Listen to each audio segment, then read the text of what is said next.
So tonight we're going to do all things composition. So composition is great. It can help you define a focal point and direct the eye in one place. It can help you move the viewer's eye across your canvas or even all the way off the canvas. You know, how you position things, how you do scale. It can help you create a tension point. So I don't usually start with the exercise, but just so you know, what we're going to do is we're going to have two different, one paper, one canvas, and you're going to take 10 objects and you're going to do two different types of compositions with them, two totally different paintings. They could be, these are Milton Avery, they could be sheep, cars, people, apples, birds, swans, whatever. And we're going to play with how do we make an engaging composition that does what we want it to do, whether create tension or move the eye or whatever. Um, so yeah, that's what we're going to do. I was actually inspired by these Milton Avery sheep to do this.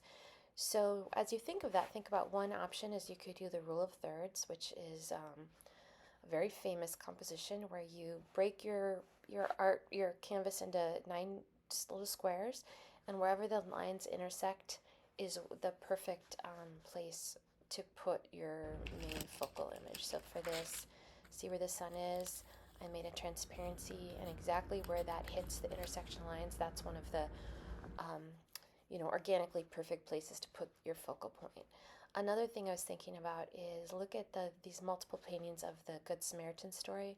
It's just a reminder of how you do your composition, how you do perspective, how you do the POV is really drastically changes the same story. My favorite version is Van Gogh's, where it's so in your face and there's so much motion. So, what are some other compositions you can try? Mosaic is fun, which is just kind of where you do a pattern or you fill the canvas edge to edge with a little interest in depth. It's more about how you fill the page top to bottom and side to side. It's not really a way to always create depth. Um, I'd seen these images and this made me think of this also, how Leon Van Gogh, I mean, and look at that, so cool. You could do a million, I guess, objects if you wanted to tonight. Maroko Machiko, I love how she fills the page. Look at this. Everything's just jammed in there. So maybe you want to jam your 10 objects in the page in this way. She still gets movement. She still moves my eyes across the page by how she turns the animals' heads, but she plays with scale and breaking apart the objects and telling story by putting more objects in there. You could use your composition to play with tension. So there's safe compositions where things are kind of static and solid, and then the middle and predictable.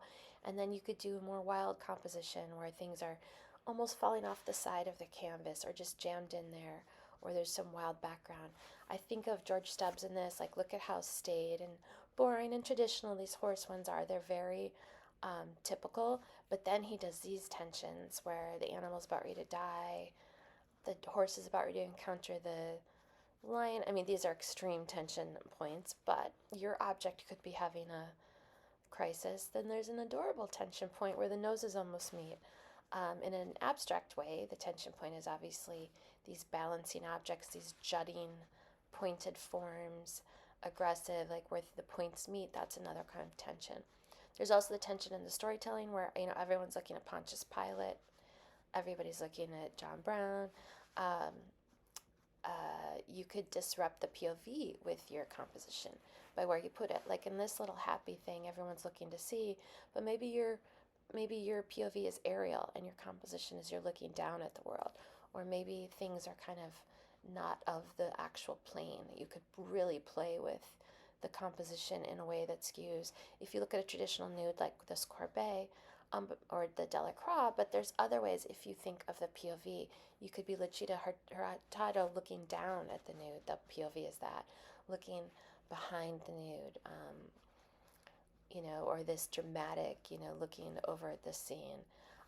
Ellis Lowry, who painted all these Manchester mills and, very manufacturing world, how he zoomed far out and gave us a sense of the operation and the number of people and the magnitude and the size of this community and the kind of dreariness of it. I love.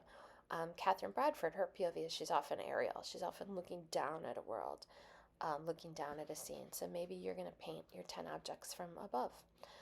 Maybe you're going to be interested in creating a focal point. This this single individual in the trees, the single tree. Um, Maybe your 10 objects, this is just painted, but even the one on the left is the focal point because of the one oddity. The pink swimming suit in this Catherine Bradford is the focal point. So you could play with color in your objects too, make one color. So, or you could look for balance and harmony. These are some ways, these are some examples of symmetry and harmony, how you place the object, just this symmetry of the two things. This triangular form in this horse pippin is this, look at this beautiful, everything points up in a triangular symmetry. Um, all of these, I don't know, goddesses, I don't know what they're, look at the harmony in these hodlers. Yeah, so that's what we're going to do tonight. So see you later. Bye.